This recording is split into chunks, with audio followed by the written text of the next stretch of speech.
Well, thank you for everyone's time today.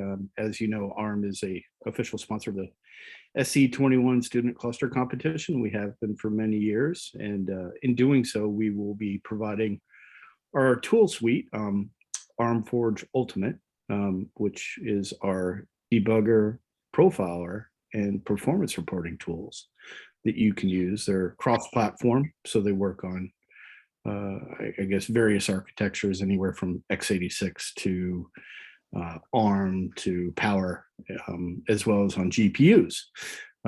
That being said, today, the gentleman who's going to be presenting is one of our solutions architects, Beau Paisley. And this session, while it's going to be recorded, we encourage questions along the way. However, when Beau's doing his presentation, he's traditionally looking at the screen. So if you do have questions, feel free to unmute yourself, interrupt him, and ask along the way, and we'd be happy to try to address real time. So that being said, I'll pass everything over to Beau. All right, thanks, Andrew. So just one other on that also is sometimes when questions come up, if you don't get a chance to answer today, feel free to reach out to Andrew and I. Obviously, during the competition, we can't help you with the actual problem, but if you have questions about the tools, do please reach out. So I'm going to start out with just a brief PowerPoint overview of our tools, and then try to spend the bulk of our time with some hands-on illustration. So ARM Forge is our integrated product, which includes our debugger, DDT, our application performance analyzer, performance reports, and our source code profiler map, and we'll be going over all of those today.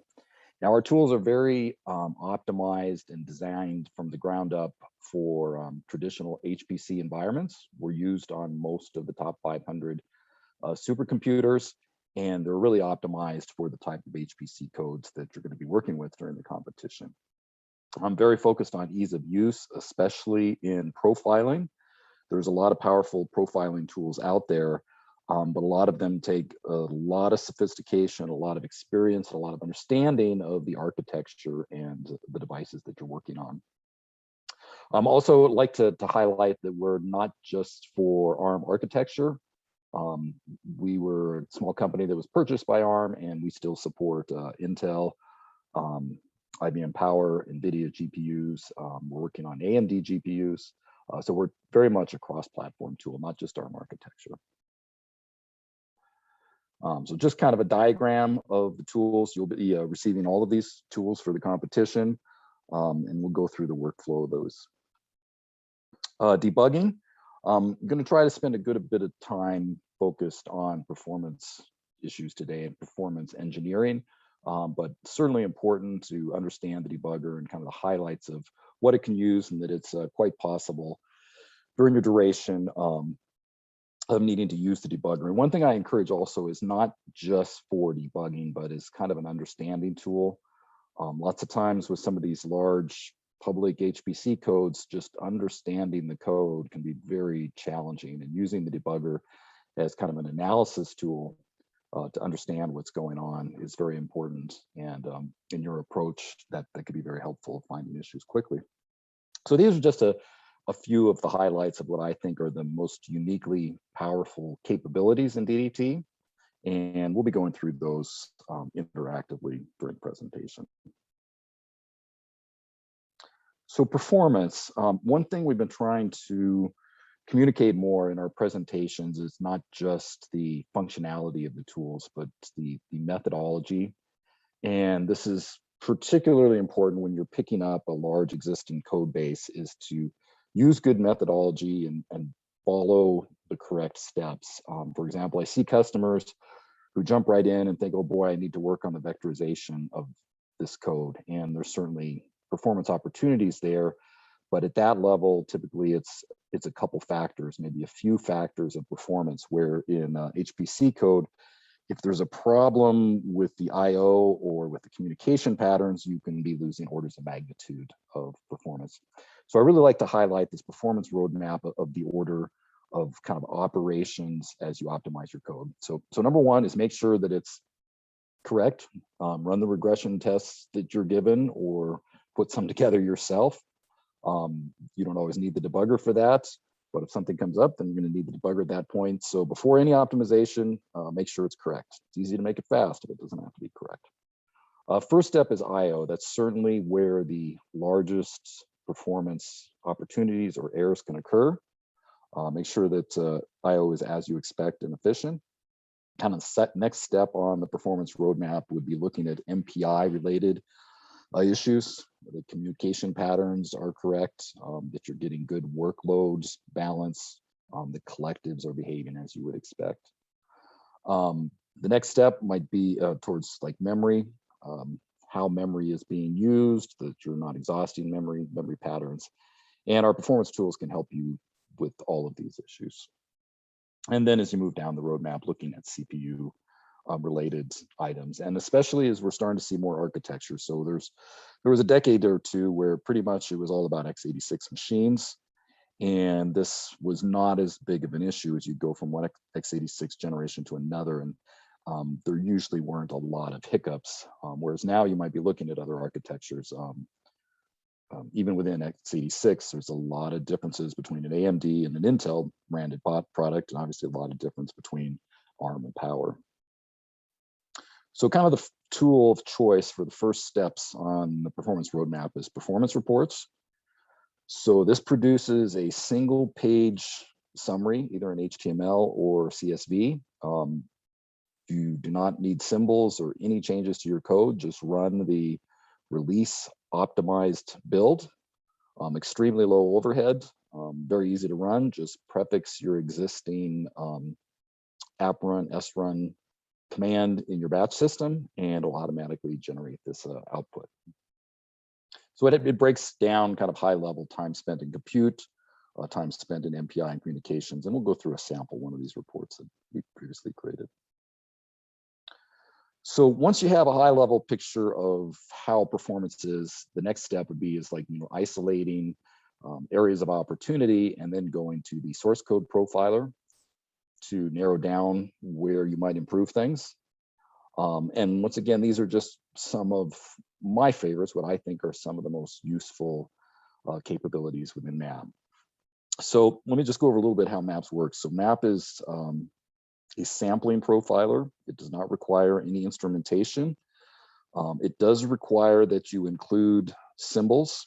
So you want to add a -G in your release build. And so it's really important that you profile at the optimization level that you are running at.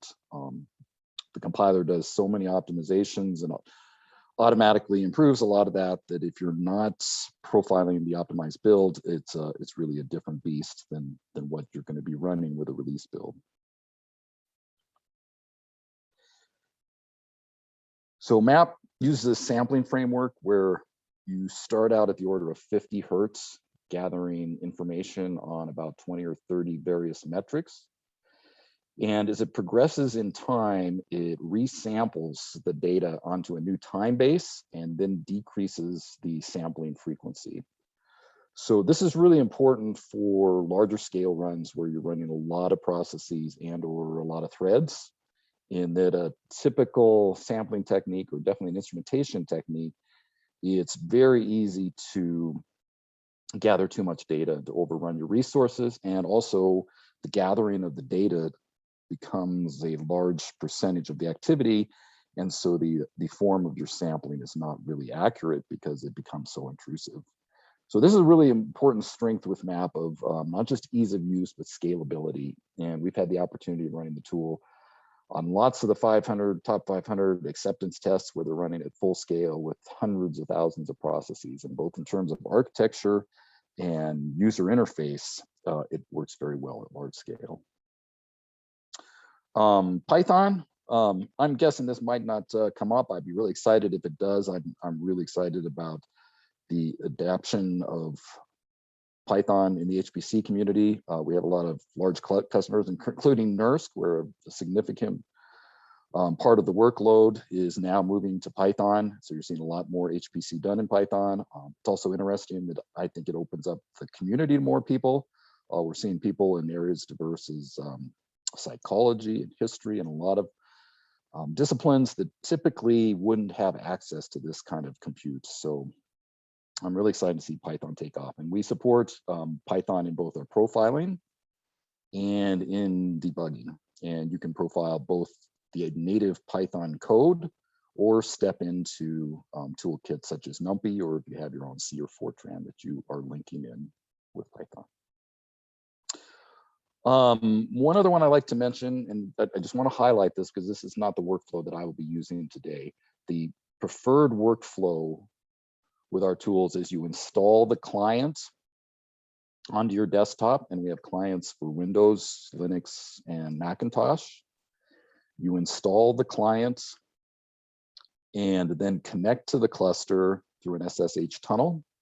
So all of the GUI work is being done on your local LAN. So especially these days when a lot of us are spending much more of our time working from home and not close to the compute, this is a more efficient workflow where it just transfers a small amount of data. And I won't go through setting this up today, but we have some follow-up materials that we will make available that goes through the details of setting this up. So I highly recommend, if you're not sitting right next to the cluster, get set up with the remote client for an efficient connection. One other one in this spirit is what we call offline debugging. Essentially, this is using the debugger without the user interface. You can submit your job as usual, and it submits and it runs as normal, generating .out, .error files, and then also an HTML file with some details of the debugging session. Once again, we'll have some follow-up material if this is an area that's that needs a little more attention. I just want to highlight for cases which might be ones that come up is you have a problem that's not deterministic, where you run your program and it has an error in a short period of time. Sometimes it might take a long time before the problem comes up.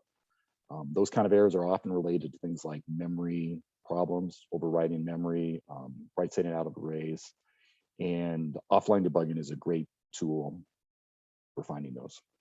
So if you find yourself in that kind of scenario, look more into offline debugging.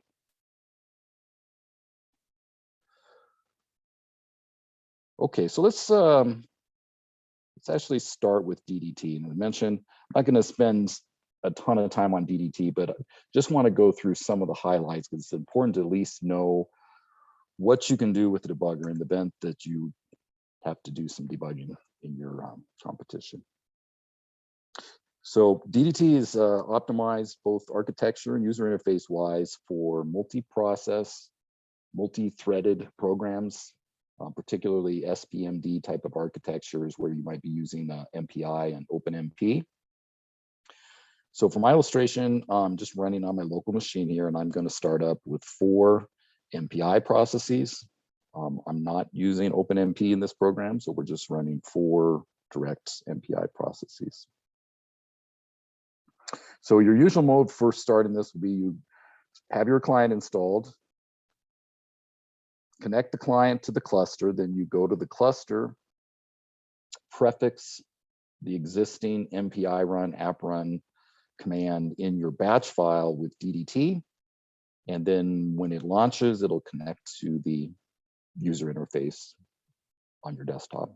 And the follow-up material we have will go into the details of how to set that up. Okay, let me go through the user interface a little bit. At the top left, we have object operations for running processes, pausing, setting breakpoints, stepping into blocks, disassembly, relatively new feature, and the one in the area where when you're working with various architectures, this becomes more important. As x86 codes got mature, the need to do that became less frequent. But when you're porting to totally different architectures, that becomes a little more necessary now. Manipulating stack frame, manipulating the process that you're looking at. So you can see 4 little square icons here for the 4 MPI processes that I started. On the left side, kind of a navigator, kind of a project navigator, something like a Visual Studio IDE or an Eclipse IDE that you might use. And then to the right, the actual source code view. And if you have source code control installed for your application. Next to each line of code, you'll see some information about the history of the line of code. I don't have a source code control for this application. Then to the right of the source code view, a view on variables, and you can hover over a token, get some information about its definition, its type. If it's been instantiated, it'll show its value. You can drill down into structures and arrays. So especially for structures, this is a nice tool for seeing sub-elements of the structures. And just a little usability tip with all of our tools is if you hover over something, it'll often give you some information that is relevant. So for example, with variables, you can see its type or its instantiated value. Or if you right click on a token, you can bring up menus. So once again, focused on ease of use, just kind of through the user interface without having to use a lot of documentation. It's easy to come up to speed on how to use the tool. So let's just step along a few statements here to illustrate a few more things. So in the variables view, we can see the value of variables, and then to the right of the variable, there's a little plot, a sparkline plot, where it shows the value of the variable across all of the processes. So for my rank, which you'd expect to typically range from 0 to n-1, have this monotonically increasing shape, you can see at a glance that it's what you expect.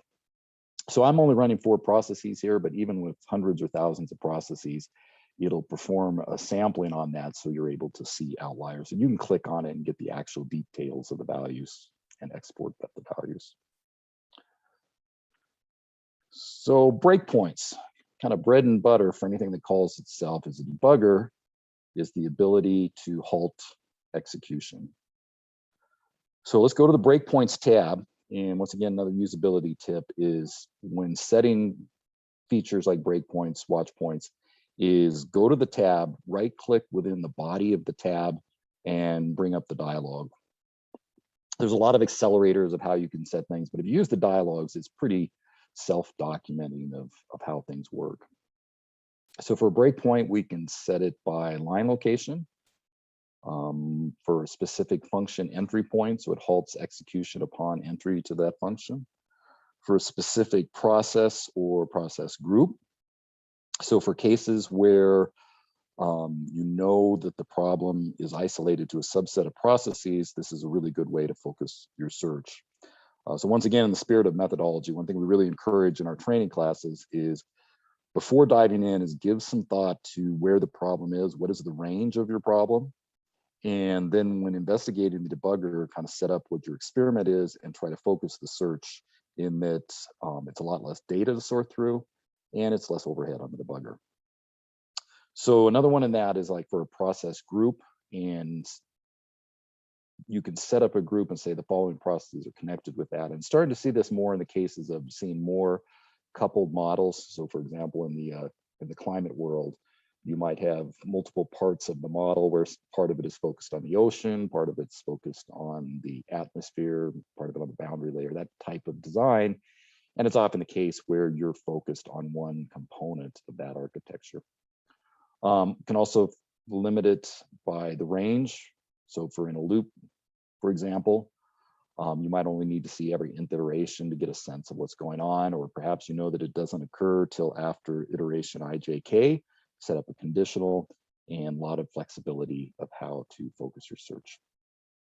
I'm just going to set it unconditionally, all processes, select play, and we see that it advanced all processes to line 112. So that's breakpoints, halting execution at a location, possibly with dependencies. So let's go to trace points. So trace points are the ability to output values from your program without rebuilding the program, which is very important, especially in HPC codes. And then when you rebuild, you're often changing the determinism, and adding print statements will cause the problem to move, or you'll see them in different locations, or in the craziest of times, you might actually see the problem go away. So this is a nice alternative to be able to rerun without rebuilding. and without changing the determinism. So similar as a breakpoint, we can set it by line location, function entry point, specific process, or thread if we were running threads, and then name the variables that we want to output. I'm just going to output the values of X and Y, which are kind of loop control variables within this loop. Once again, see if you can limit the range that you're looking at. So for my case, I'm going to say, well, if I just see every other iteration, that's going to be good enough for this investigation. All right, I'm going to go to the next block after that loop is populating that array. Run all processes. We can see the colors in the process icons changing to show the state of each process. And hovering over the blue line, we can see that all 4 processes made it to that line. And then trace point output tab, we get the outputs similar to a print statement, but a little more consolidated. So we give the range over the iteration space, the sparkline plot similar to the variables in a very consolidated form. Okay, trace points, outputting values without a print statement. So let's go to watch points. Watch points are the ability to halt execution dependent upon the value of an expression. So you can set it for a process group. You can set it for a read or write or both. I'm just going to put in an actual variable name and say whenever this variable is read or written, I want to halt execution. Select play. And we see that all 4 processes halted on line 148. So the next statement after that variable was assigned a value, we see the old value for the variable and the new variable.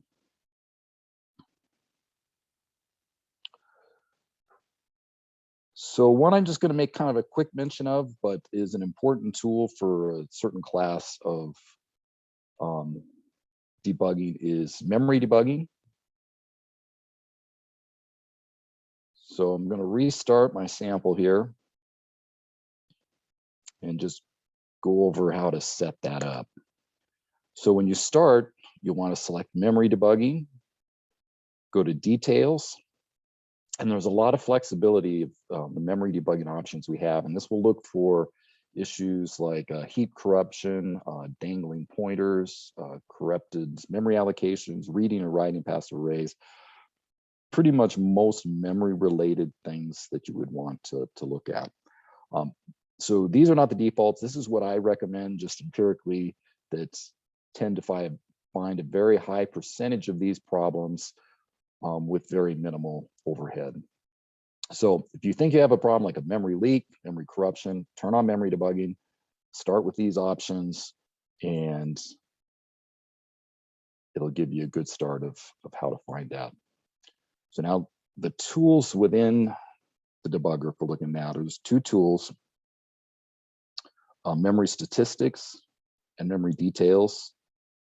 So memory statistics will give you kind of a high level view of where allocations have been made and the quantities. So let's start with that dialog. Go to tools, memory stats, and we get some bar charts showing the allocations per process. We can have a look by call counts, by quantities. So this is as we would expect for a behaving program in general, for an SBMD type program. Whereas if you have a leak, you might see some things jump out. So once you kind of have an overview, if you have some suspicions, the next tool to kind of drill down is memory usage. And at this point, it'll actually go out to the compute nodes, get kernel information about the functions that are doing the allocations. And from there, you can drill down.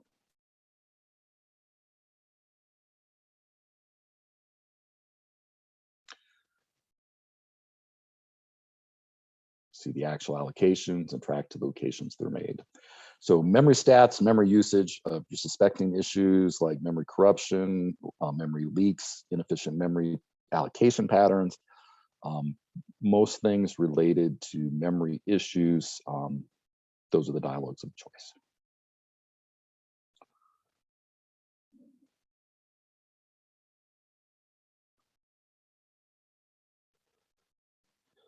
So I mentioned offline debugging. I'm not going to go through the process of creating an output, but I just want to show a result. So when you run offline, runs without the user interface, generates a CSV file or an HTML file. And then after the fact, you can go through and browse it. So here's just a sample HTML that I've previously created. And you see a lot of information about your run, the time of the run, the date of the executable, the configuration for MPI, that at each place where it encounters a breakpoint or watch point or any type of halting state, you can get a lot of information about the state of your program. So a really powerful tool for gathering a lot of data in debugging situations where you might not have a really good idea where to start. It's kind of non-deterministic, those type of issues. Trace points, similar as the user interface, but I did it every iteration since it's kind of running in the background.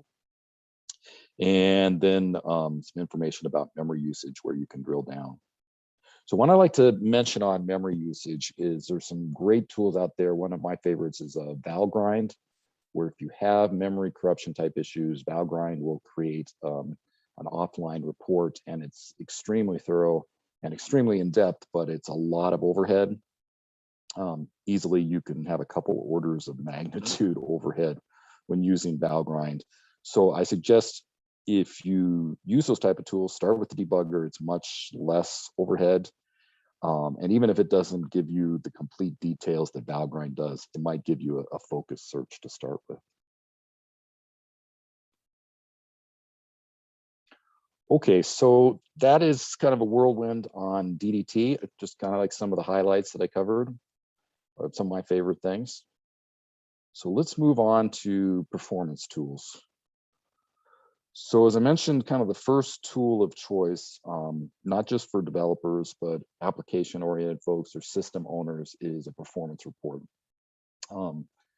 No symbols required, run your production build. So it's a great tool where application level folks can see that runs that are coming through their system are well configured, making good use of the resources.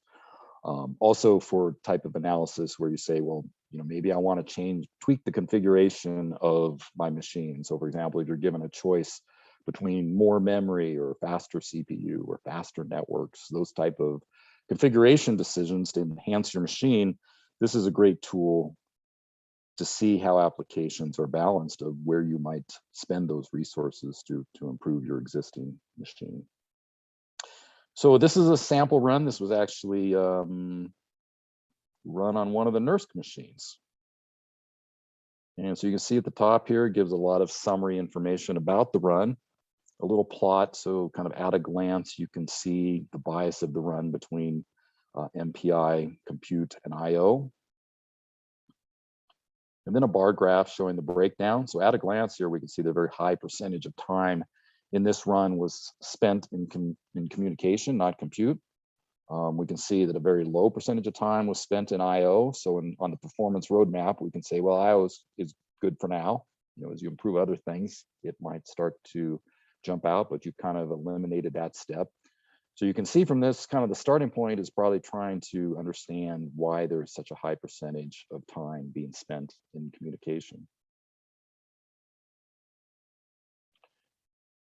And one thing we're able to do with performance reports you can't really do within source code profiler is, given the relative values, is we can give some subjective advice of what is going well or what is not going well. So we can see with MPI, for example, it's able to detect that. It says this is probably a good thing to look at.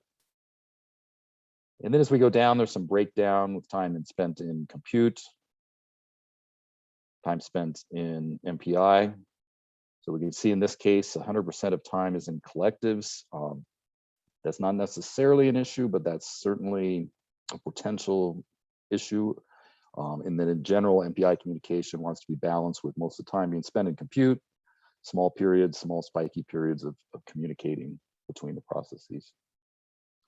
IO, so at the high level, IO is pretty good, so not spend much time in that. OpenMP, memory usage. And this system actually had tools to support energy metrics.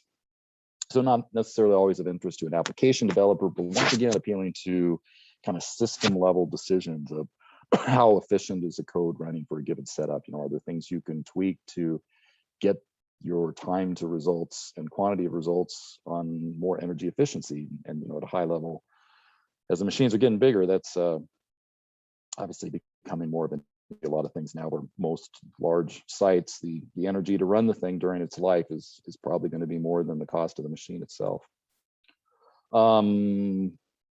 GPUs, we also support GPUs with this. So if you're running on a GPU, a CUDA GPU system, compute would be broken down into time spent on the devices versus time spent on the host.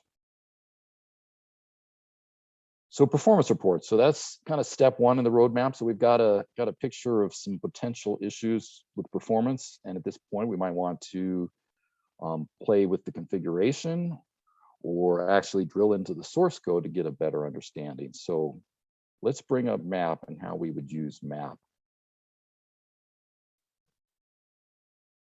to look into that.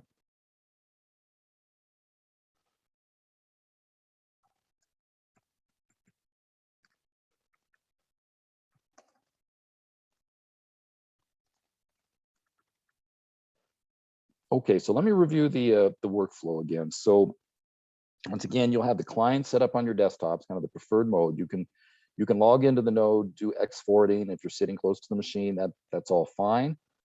But especially these days, a lot of folks are going to be working on it from home. Get the client set up, so the client, and then connect to the machine. So for map, it's inherently an offline process. You submit your job, so go into your existing batch file and prefix the existing MPI run, app run, whatever launching tool you're using with map -- profile.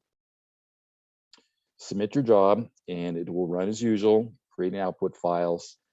And then when it is done, go back to your client, remote connect to the machine, and open up the file. So let me kind of walk through what it'll look like with the clients, and then I'll go through a case of looking at an actual data file that I've previously generated. So I'm on a Linux machine here. So for example, if I want to connect to a remote system, here's a couple that I have configured that I use occasionally. So I have a machine at NCAR. This was an Amazon instance that I've been using. So let's kind of walk through what it would look like if, let's say, I connect to this NCAR machine. So at this point, it brings up the authentication methods at that site. So for me, it's user Paisley, it's Cheyenne, and for that computer, I have a physical token device that I use. I enter my token, and at that point, I am connected from my Linux machine here to that cluster. And at that point, I am browsing data on that cluster. So I don't want to actually connect to their machine today, so I'm going to use ones that I generate on my local machine. So once again, I submitted the job, and then I have the data afterwards.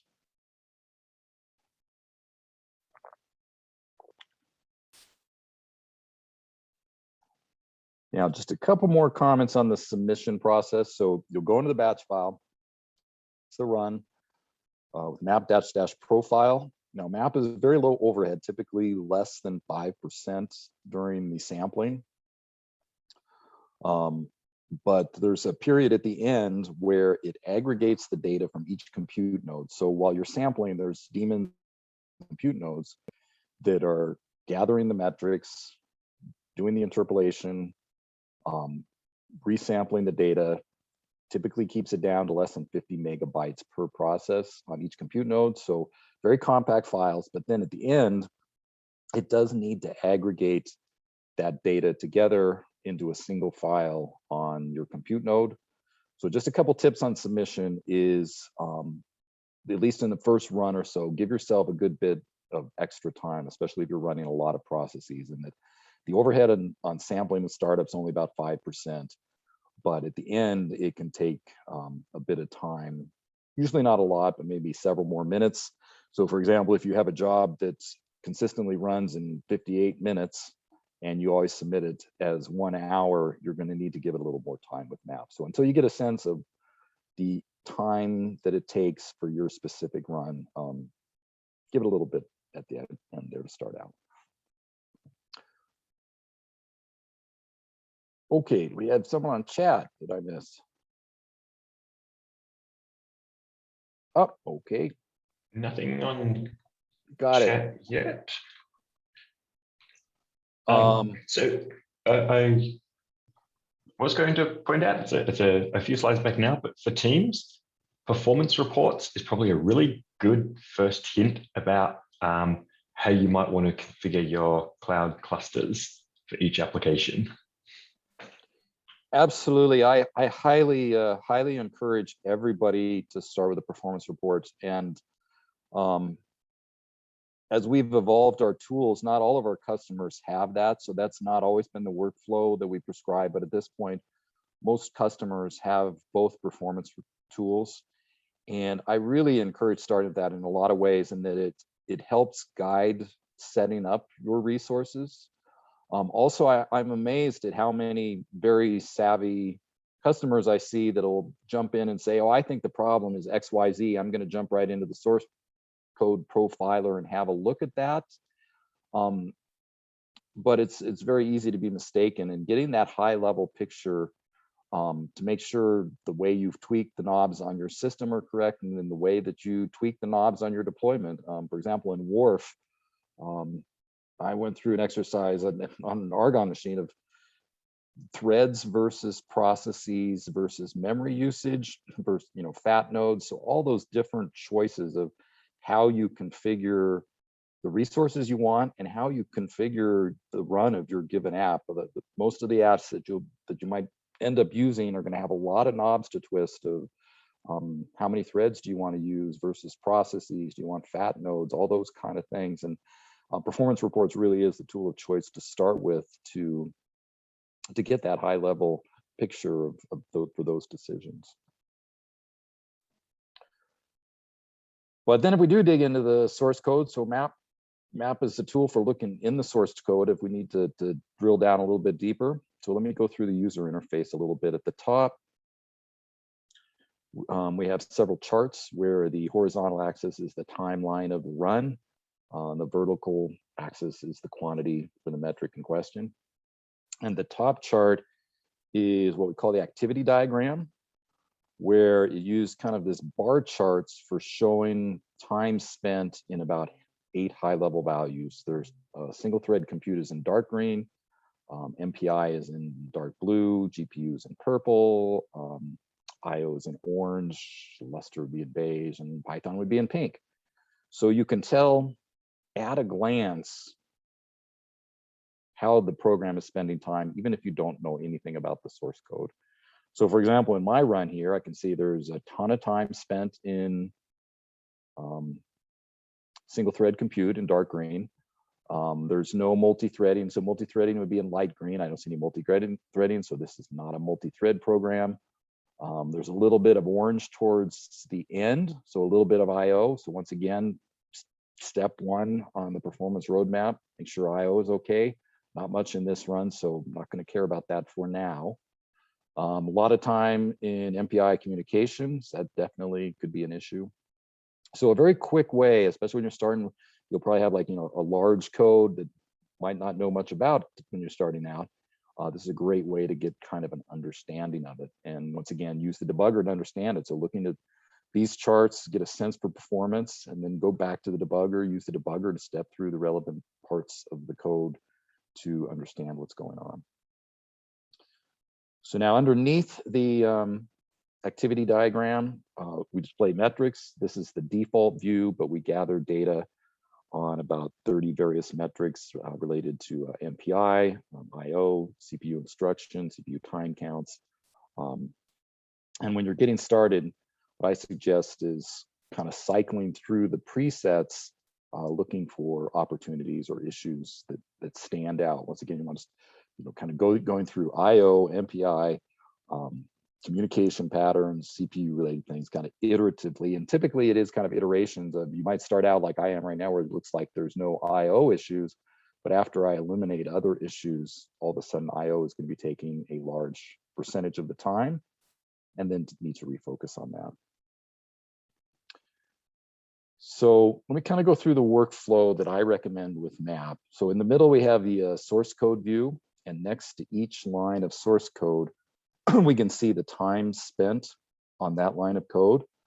So for example, if I hover over line 12, I can see that that was the last 26% of the run.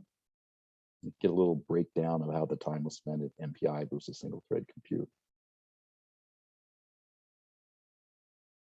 So we've seen a few places here now where MPI looks like it could be an issue. So let's go to the MPI specific metrics. So once again, let's maybe just start with the presets. And get a kind of high level picture of within MPI, how time is being spent. Now in general communication, you wanted to have this very spiky pattern. Typically architecture will be, each process is doing its chunk of computation. It comes to a boundary, and there's some type of maybe halo exchange where it has to communicate its data to its neighbors. It needs to get data from its neighbors. And that should be a very kind of spiky pattern for that communication between processes. So in this case, we can see that there's a lot of time being spent in call duration. So let's go back to our default, add in that specific MPI quantity. Now, if we hover over the chart, we can get some instantaneous values. So for example, at 1.2 seconds in, we can see that the time spent ranges from 0 seconds on rank 3 to 800 milliseconds on rank 0, with a pretty high standard deviation. So for an MPI communication, that's an enormous amount of time for a process to be waiting on other processes. So definitely some issues, some opportunity in that area.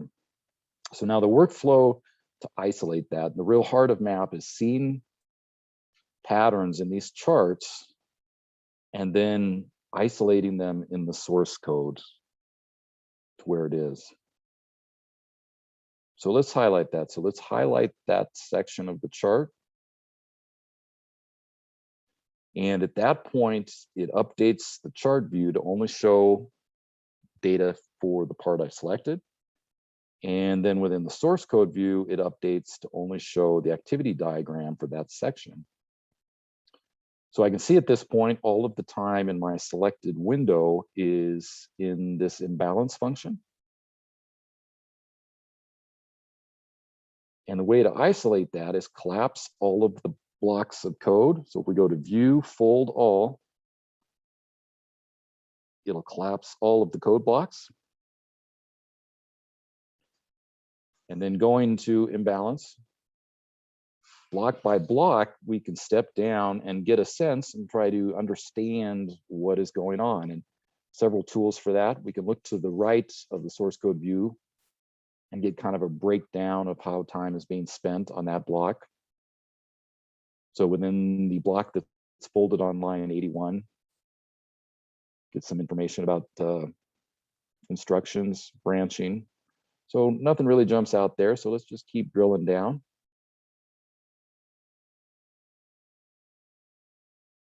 So we're about 3 levels of nesting in. And at this point, we can see that all of the compute time is being spent on line 85. It's doing this square root, whatever that statement is, and on line 88, where it's doing a reduction. So obviously this is kind of a toy code, but the workflow for almost all HPC codes really looks the same. Is you'll go down 3 or 4 levels of nesting, and you'll probably get to a block that has a whole lot more statements than mine, but it's going to be essentially doing a lot of computation on an inner loop. And so the workflow is very similar. And so then at this point, it's a matter of trying to isolate why this time is being spent on this reduction.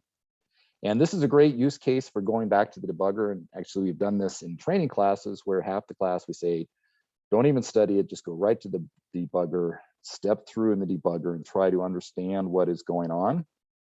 And with few exceptions, folks that use the debugger much quicker isolate that the code on this inner block is stepping over a rank number and hence not distributing this computation on line 85 equally across all the processes.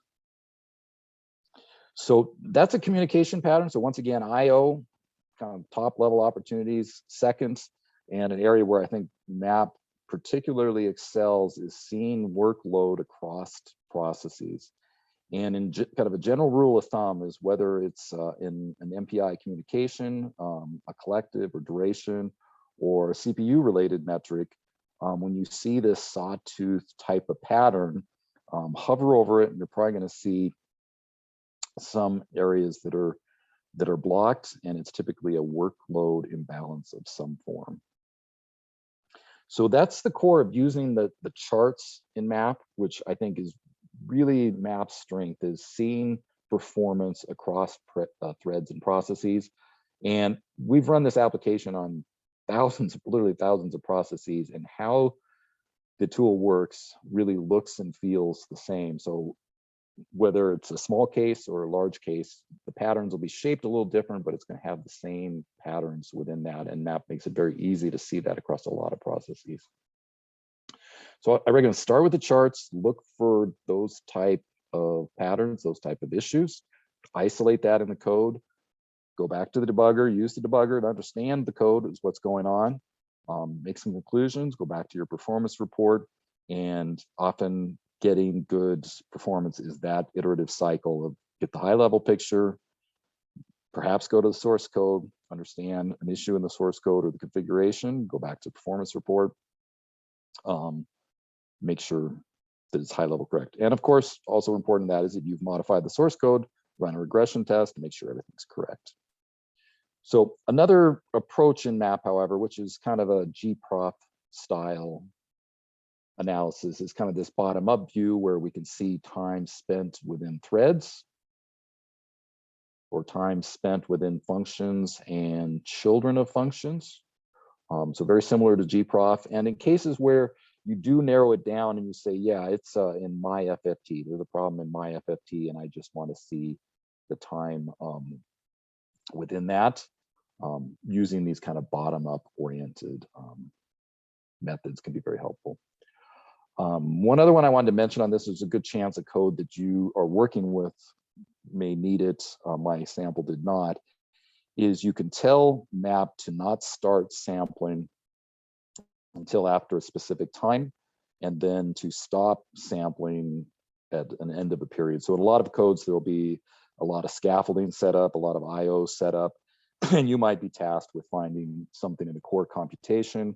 Or for example, like in WARF, there was folks that worked on the IO stuff, and there was typically different folks that worked on the main computation stuff. So in a lot of cases, you really didn't want to look at that setup stuff because there wasn't anything you could or really were going to do source code wise about it. So if you have a code where there's a bunch of setup, there's a bunch of teardown, when you run your profile, tell MAP to not start sampling until a specific time, and then it can end afterwards.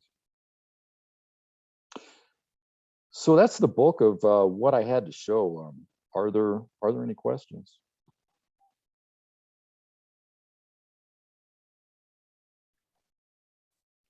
Or Andrew, was there anything you wanted to add on that? You and I didn't talk a whole lot about what we wanted to make sure was conveyed today. Do you think I covered that ground? Yeah, I mean, from my perspective, you did. But then again, as I always mention, sometimes with these walkthroughs, overviews, people might not have questions at the time, and that's okay. And if they're anything like me, a few days later, something will pop in my mind when I'm actually using the tools. Be like, God, I should have asked this.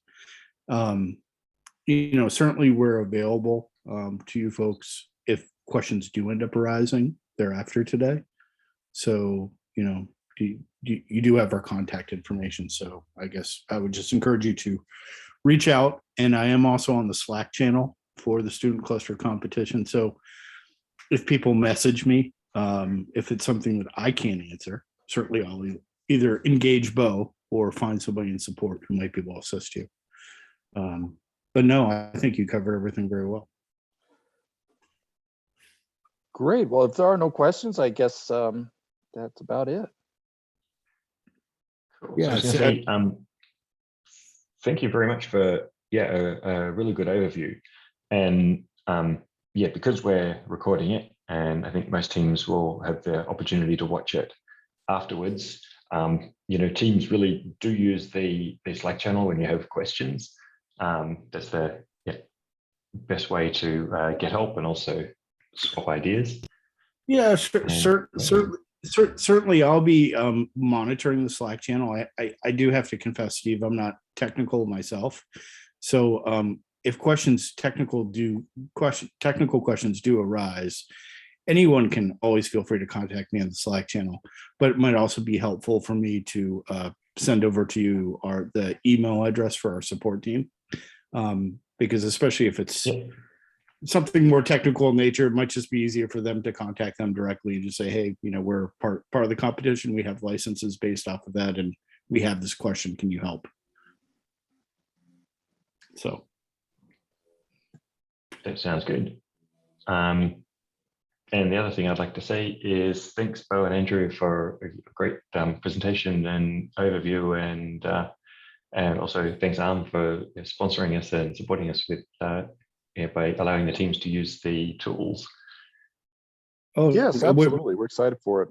Yeah, no, I think this is probably our 7th or 8th year sponsoring the competition. It's always a very exciting time of year for us to engage with the students. So our pleasure. Happy to be a sponsor. Thank you.